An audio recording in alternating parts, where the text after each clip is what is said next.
سائل کہتا ہے فرقہ واریت کیا ہے؟ پہلے یہ سمجھ لیں کہ فرقہ کیا ہوتا ہے۔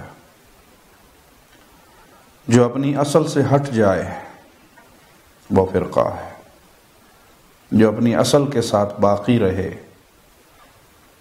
وہ اصل ہے۔ مسلمانوں کے لیے اصل کتاب و سنت ہے، قرآن اور حدیث ہے۔ کتاب و سنت کی وہ تصویر جو صحابہ نے سمجھی، سلف صالحین نے سمجھی،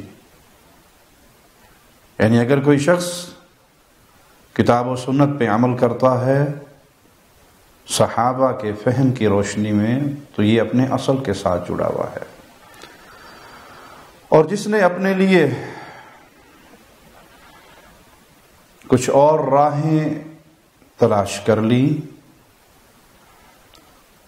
اپنے بڑے مقرر کر لیے، ان کی کتابوں کو، ان کے ملفوظات کو اپنے لیے حرف آخر سمجھ لیا،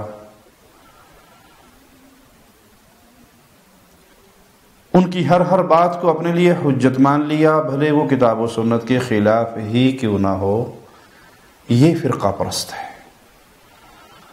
کسی کے سامنے آپ قرآن حکیم کی آیات رکھیں، رسول اللہ صلی اللہ علیہ وسلم کی احادیث رکھیں، صحابہ کے فہم میں، اس فہم کی روشنی میں اس کی وضاحت کریں، اور وہ یہ کہے کہ میں چونکہ فلاں جماعت کا ہوں، فلاں گروہ کا ہوں، اور ہمارے فلاں امام صاحب ہیں، ہمارے فلاں مفتی صاحب ہیں، وہ کہتے ہیں کہ نہیں، بات یوں نہیں، یوں مانی جائے گی، یہ فرقہ پرست انسان ہے۔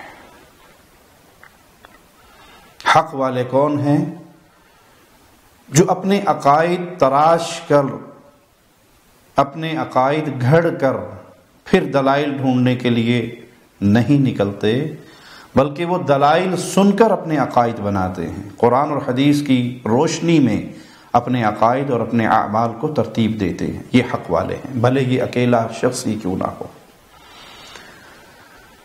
بعض لوگوں کے ہاں یہ باطل مفہوم پایا جاتا ہے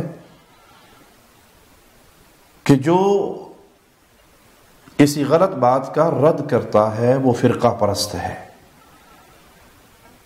جو غلط بات کا رد کرے، شرک کا رد کرے، بدعات کا رد کرے، وہ فرقہ پرست نہیں، وہ نبوی منہج پر چل رہا ہے، وہ شریعت محمدیہ کے عین تقاضے کے مطابق چل رہا ہے۔ دیکھیے رسول اللہ صلی اللہ علیہ وسلم نے اہل مکہ کے غلط عقائد و اعمال کا رد کیا۔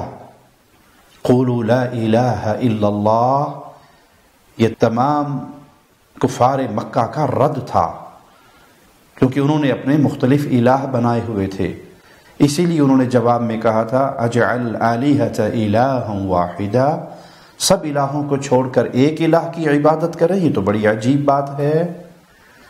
ان کو اس بات سے تکلیف ہوئی تھی۔ تو توحید کی دعوت دینا فرقہ پرستی نہیں ہے،